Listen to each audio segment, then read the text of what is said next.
Namaste. Good afternoon, everybody.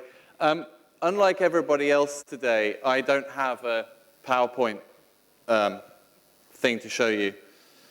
I work for Wired magazine, as Raja said, and in Wired magazine, we try to be 6 months in the future.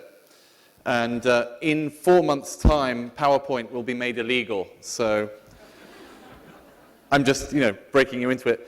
Besides, also, the idea of coming here with 30 minutes worth of slides and showing them to a room full of designers and design critics would just leave me with a week of worrying about the font. Now, if I was back home, that would be really easy because I would just choose Helvetica and it would be fine. You see, my design choices are, of course, led by the culture that I live in. I live in London. And so I come from a very British and London-centric point of view. The culture there influences the design that happens, and the design that happens there influences the culture. We all know this, of course, that the work that we do is influenced by our upbringing and by our cohort, by our friends and the people we work with, and by the world that we live in. And the design that we make influences that culture in turn. This is something that everybody knows, but it's increasingly very, very apparent in the digital world that I work in the internet and digital devices. Last week we saw, a couple of days ago, in fact, we saw the announcement of the new iPad. And if you were like me, you were probably up watching it live on the internet, following Twitter and all of the blogs as Tim Cook of Apple came out and showed us this new miracle device. And we've, at least in the communities that I live in, we have accepted Apple's designs, iPhone, as the paragon of good, as the perfect example of the best digital design. But we have to remember that Apple's products are themselves very much rooted in a very firm lineage that started in the Bauhaus and went through Dieter Rams at Braun and then into Jonathan Ives' works now. Apple products are very deeply imbued with a set of values, with a very specific culture. Now, it's not a bad culture at all, but it's also not the only good one. We just said, I have a job in London. I'm the Prime Minister's ambassador to the internet and to the technology world. And the reason I have this silly job title is because we're trying to take a part of London, a place called Shoreditch, and we're trying to make that into a hub for the creative industries and for the technological industries. We've given it a name. It's called Tech City. And the government is very proud of this idea. It's a very good place, and there are lots of interesting companies and lots of interesting work that is coming out of that part of London. But I'm really concerned myself that the things that we're building in Tech City, in Shoreditch, are coming from somebody else's values, somebody else's aesthetic. Principally, they're coming from a West Coast American San Francisco aesthetic, which is strange because we're not San Francisco, we're London. And London is completely different to San Francisco, just as India is completely different to Japan, or to Denmark, or to anywhere else. Not better, not worse, but different. Now, I'm not saying that I think that British design should be some form of crazy Anglo-Saxon, 200 years ago Victorian British thing. Not at all. London itself is incredibly international, and I grew up in a city called Leicester, which is a city which is in fact right in the center of England, but which is in fact a majority Indian descent city. 60% of the people who live there are of Indian descent. So I'm not looking for a sort of weird Euro-white design aesthetic to go against the West Coast American. I just want something that is embodying my own personal values. But in digital design, both product and software and media, we're very much living in West Coast America. The design orthodoxies of the design world and the digital world come from this one place. And they share a common aesthetic no matter where you get it from. Everything looks the same. And so we have to start asking ourselves, once we leave San Francisco, where is the blasphemy? Where are the heretics of digital design? Who is the heretic who's working against the dominant ideas that are coming from Apple and Facebook and all of the other companies that are very popular today? And the second thing we have to ask ourselves is, why is this an orthodoxy? Now, it's partly because of education. The books, the tutorials, the best practice of all digital design has come from West Coast America because that's where it started. And they were the first people to do it. And it's a very young industry. In Western Europe, the popular internet has only been around for 500 weekends. It's very young. So it's very understandable that we have these orthodoxies. But also because in the digital world, the technologies themselves are inherently culturally based. Even the programming languages are imbued with somebody else's culture. Take HTML, for example. If anybody here makes anything for the web, HTML is inherently value-filled. It's in English, for one thing. It's in a hierarchy. The best practice for structured pages are a hierarchical one. It makes grid-based layouts much easier to do than anything else. It primarily assumes alphabets that go from left to right. All of these things are inherent cultural implications in the language itself, in the tools themselves.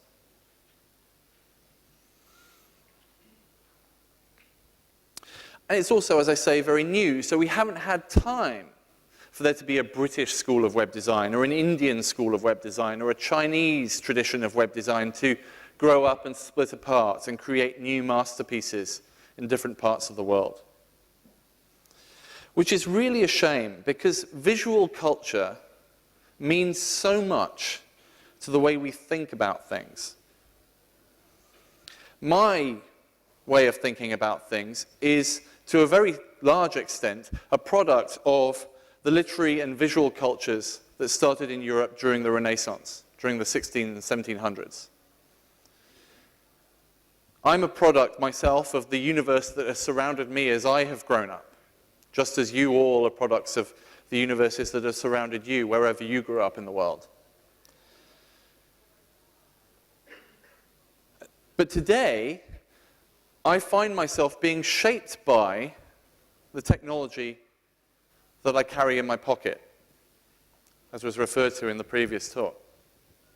So, for example, this device is always within maybe 1 meter of me at all times. If it's not in my pocket when I'm awake, it's next to my head when I'm asleep.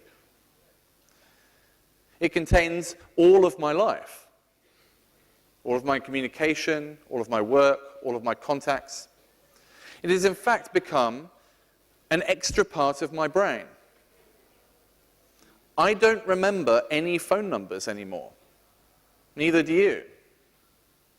Well, I do. I remember my own, and I remember what my phone number was when I was 8 years old. But I don't remember anybody else's, because I use this device as part of my mind. I have offloaded things that were happening in here to this device.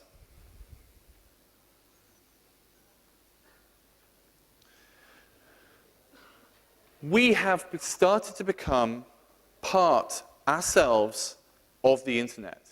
We have started to offload bits of ourself into these digital devices.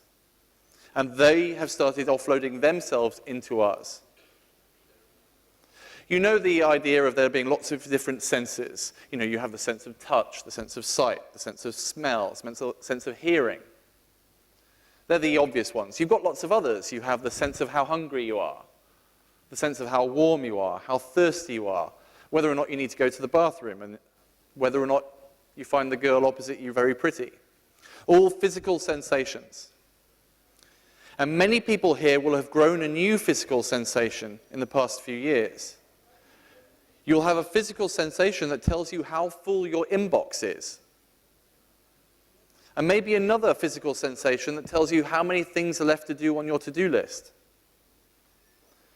If you use Twitter or Facebook a lot, you'll probably by now have a physical sensation of being a little bit uncomfortable that you haven't seen your friend post an update recently. We're starting to become entwined with these digital devices as part of our minds. And this raises lots of questions about what does it mean for the practices of mindfulness, for example, or for meditation. But it also raises lots of questions about what does it mean for our minds if we're using devices which were designed with values and a culture which is not our own built into them. The best minds of my generation in London have spent the past 10 years working on ways to get people to click onto advertising.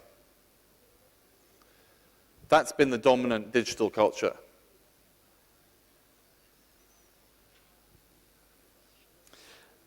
But this is India, and I'm not Indian, and I've only been in this country for 8 hours, and all of it has been spent in this hotel, which is not exactly Indian.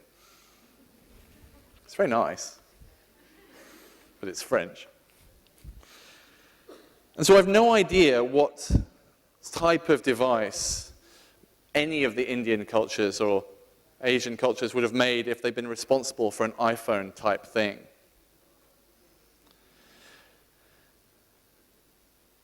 But here in India, as designers, this, I think, is your opportunity.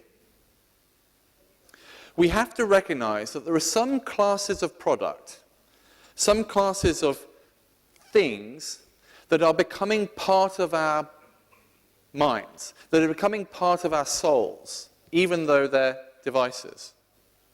And these products have so far, at least, been designed and built solely for one particular mindset.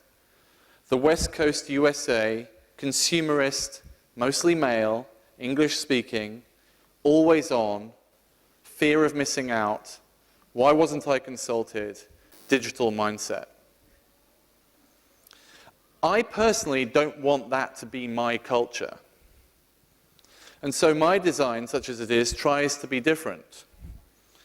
And I think yours can be too. To follow on from the previous talk, my big prediction for the future is that the word consumer will be used as an insult. Oh God, you're such a consumer.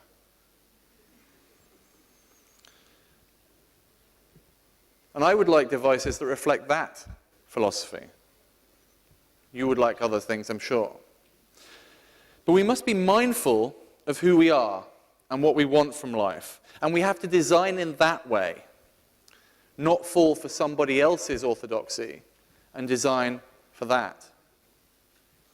So over the rest of today and tomorrow, and when we go back home and to wherever we are in the world, and think about what we've learned, we must remember not to talk so much about international markets or take too much notice of the really big hits coming from America.